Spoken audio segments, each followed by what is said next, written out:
హైదరాబాద్ అది కూడా కోకాపేట్లో భారీ అగ్ని ప్రమాదం అయితే జరిగింది. గర్ టవర్స్లోని ఒక రెస్టారెంట్లో అంటే రెస్టారెంట్కి సంబంధించిన పని జరుగుతోంది. యాక్చువల్లీ ఈ రెస్టారెంట్ ఇంకా స్టార్ట్ కాలేదు.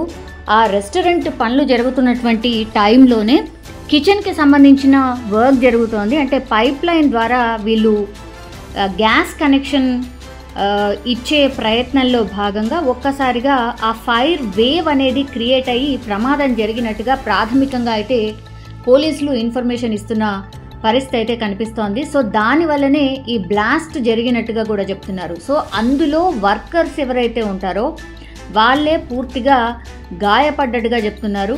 అప్పుడు ఆ టైంలో అక్కడ దగ్గరగా ఉన్నటువంటి వాళ్ళు ఎవరైతే ఉన్నారో ఈ 5వ అంతస్తులో జరిగినటువంటి పరిస్థితి. సో ఆ ఫైర్ వేవ్కి సంబంధించి ఒక్కసారిగా అది ఫైర్ క్యాచ్ చేయడం, ఆ తర్వాత ఇవన్నీ కూడా ఐటీకి సంబంధించిన ఆఫీసెస్ ఉంటాయి కాబట్టి అన్ని అద్దాల మేడల్లాగా ఉంటాయి. సో ఈ రెస్టారెంట్కు కూడా అట్లానే అద్దాలు వేసి ఉన్నాయి.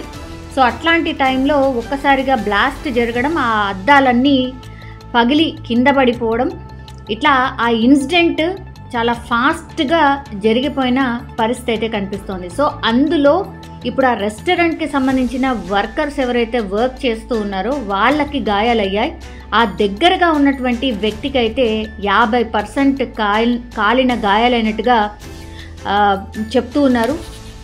అట్లాగే మిగతా వాళ్ళకి 25%, 30% అట్లా బర్న్ ఇంజురీస్ ఉన్నట్టుగా కూడా చెప్తున్నారు. సో 50% గాయాలైన అతని పరిస్థితి కొంచెం క్రిటికల్గా ఉన్నట్టు చెప్తున్నారు. దగ్గరలో ఒక ప్రైవేట్ హాస్పిటల్కి తరలించిండ్రు హుటాహుటిన వాళ్ళని.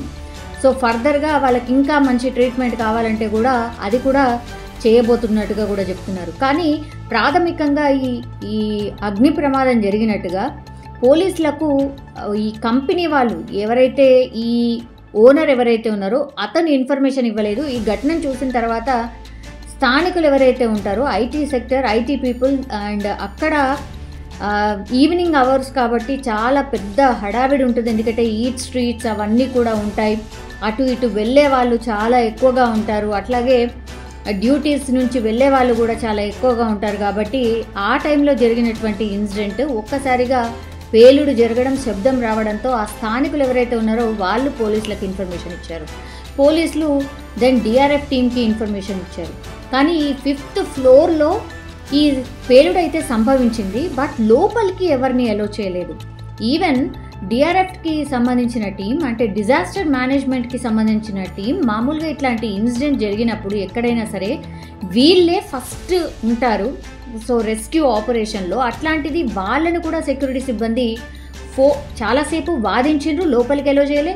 అండ్ దాని తర్వాత ఈ డిఆర్ఎఫ్ టీంకి సంబంధించిన సిబ్బంది దగ్గర ఫోన్స్ ఉంటే కూడా ఆ ఫోన్స్ తీసేసుకొని జస్ట్ అట్లా లోపలికి తీసుకెళ్ళి చూయించేసి ఇంతే, ఏం జరగలేదు, అయిపోయింది అన్నట్టుగా తీసుకొని బయటకు వచ్చేసారంట. సో అర్థం కాని పరిస్థితి. మరి అంత సీక్రెసీ మెయింటైన్ చేయాల్సిందా ఏముంది అర్థం కాలేదు.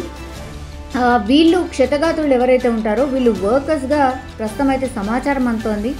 సో ఒకరి పరిస్థితి కొంచెం క్రిటికల్గా ఉంది, బర్న్ ఇంజరీస్ చాలా ఎక్కువగా ఉన్నాయి. మిగతా 5గురు పరిస్థితి మాత్రం ఇట్లాగే 30%, 40% గాయాలు ఉన్నట్టుగా కూడా చెప్తున్నారు. పోలీసులు అక్కడికి చేరుకున్న తర్వాత పోలీసులను కూడా లోపలికి అంత ఈజీగా ఎలో చేయనట్టుగా కూడా అక్కడ ఉన్నటువంటి స్థానిక ప్రత్యక్ష సాక్షులు చెప్తున్న పరిస్థితి. మరి ఎందుకు ఇట్లా జరిగింది, పోలీసులు డిఆర్ఎఫ్ టీంని కూడా లోపలికి ఎలో చేయనటువంటి సిచ్యువేషన్ ఎందుకుంది ఏంటి అనేది కూడా పూర్తిగా కేసు నమోదు చేస్తాం, ఇన్వెస్టిగేషన్ చేస్తామని పోలీస్ అఫీషియల్స్ అయితే చెప్తున్నారు. కానీ ఫైర్ వేవ్కి సంబంధించిన ఇన్సిడెంట్ వల్ల ఈ ఫైర్ యాక్సిడెంట్ చెప్పినట్టుగా కూడా చెప్తున్నారు. సో అంటే ఈ పైప్ లైన్ ద్వారా ఏదైతే గ్యాస్ సరఫరా చేస్తూ ఉంటారో ఆ గ్యాస్ సరఫరాకి సంబంధించిన వర్క్ నడుస్తున్నటువంటి టైంలో ఫైర్ వేవ్ క్యాచప్ అయి ఈ ఇన్సిడెంట్ జరిగింది అని పోలీస్ అధికారులు అయితే చెప్తున్నారు. సో కేసు అయితే ఫైల్ అయింది. ఒకవేళ ఇది నార్మల్గా సరే ఇప్పుడు 50%, 40% ఇట్లా గాయాలైనాయి, ఓకే. కానీ ఇంకా పెద్ద ఎత్తున ఒకవేళ పేలుడు సంభవించి ఉంటే, ఎందుకంటే చుట్టుపక్కల మొత్తం మనకు ఈ ఐటీ పీపుల్ కనిపిస్తున్నారు, పెద్ద పెద్ద బిల్డింగ్స్ ఇవి. 5th ఫ్లోర్లో జరిగింది. ఆ తర్వాత పైన ఫ్లోర్స్ చాలా ఉన్నాయి. ఒకవేళ ఆ ఫైర్ ఇంకా కూడా క్యాచప్ అయి పైన వరకు కూడా వ్యాపించుంటే ఏంటి పరిస్థితి? అగైన్ ఈ ఫైర్ ఇన్సిడెంట్ కాగానే ఫైర్ సేఫ్టీ మెజర్స్ ఉన్నాయా లేదా, ఇట్లాంటి క్వశ్చన్స్ చాలా వస్తూనే ఉంటాయి.